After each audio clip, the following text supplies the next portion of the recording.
Today we are going to interview two college students who are currently in long-distance relationships. But before we get into that, let's go over the difference between a distance relationship and a proximal relationship. A distance relationship relies heavily on technologically mediated communication and a chronic continuance of separation. Good evening, everyone. Welcome to the Tanner and Victoria show. I'm Tanner. And I'm Victoria. And today the topic that we will be discussing will be about distance relationships. And today we have the wonderful Trisha and Lydia here to talk to us. We're going to ask them a couple questions and really just pick their brain.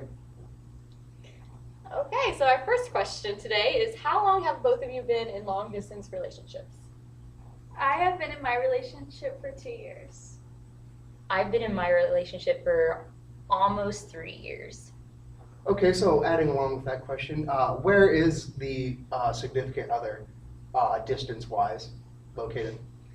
So my boyfriend, he lives an hour away from me, and in the summer he stays in Texas, so we're always long distance.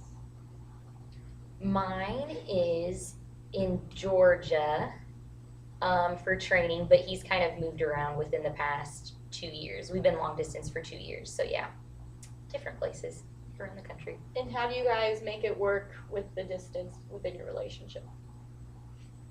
We communicate by cell phone a lot. Mainly we text when we are in school or we are with friends, and then when we have alone time, we'll talk on the phone. And that way we just keep in touch and we're updated with what's going on in each other's lives.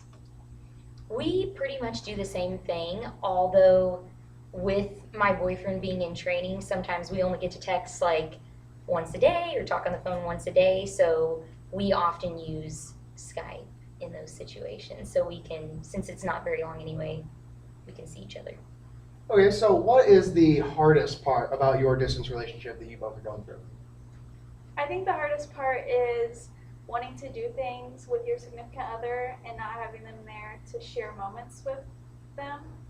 I would say that's definitely the hardest. So cute.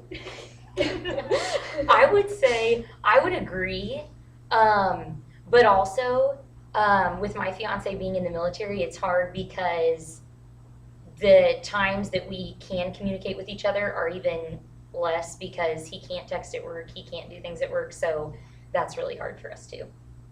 So what actually caused you guys to have to be in a distant relationship now? We have always been long distant, and we both are very independent, and we knew that we wanted to be together, so we decided that we would be long distant. Okay, we were in the same area for a year, and then my fiance joined the military, so that's what made us long distance. Okay, so wrapping this up, how exactly do you both communicate then? Do you use different types? Do you call a lot, or just explain a little bit about that? I always am on my phone, whether it be texting, calling. We both use FaceTime a lot, and that gives us a sense of social presence, and that helps us out a lot. Ours is pretty much the same way, texting. We use email sometimes because with his situation, sometimes he can't even be on his phone. So yeah, and FaceTime is very, very helpful. All right, sounds great. Thank you so much for coming and talking to us today. In the next segment of our show, we will be showing you guys how to actually use FaceTime.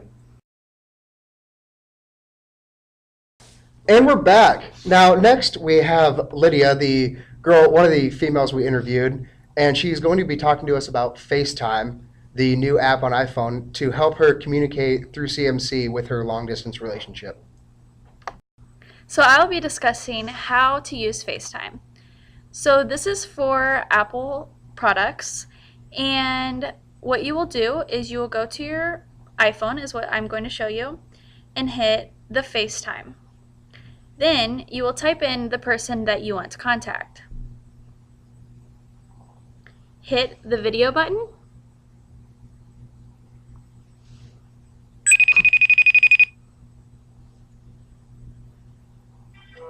Hey girl, how you doing? And there you have it. And that gives you more face-to-face communication and social presence.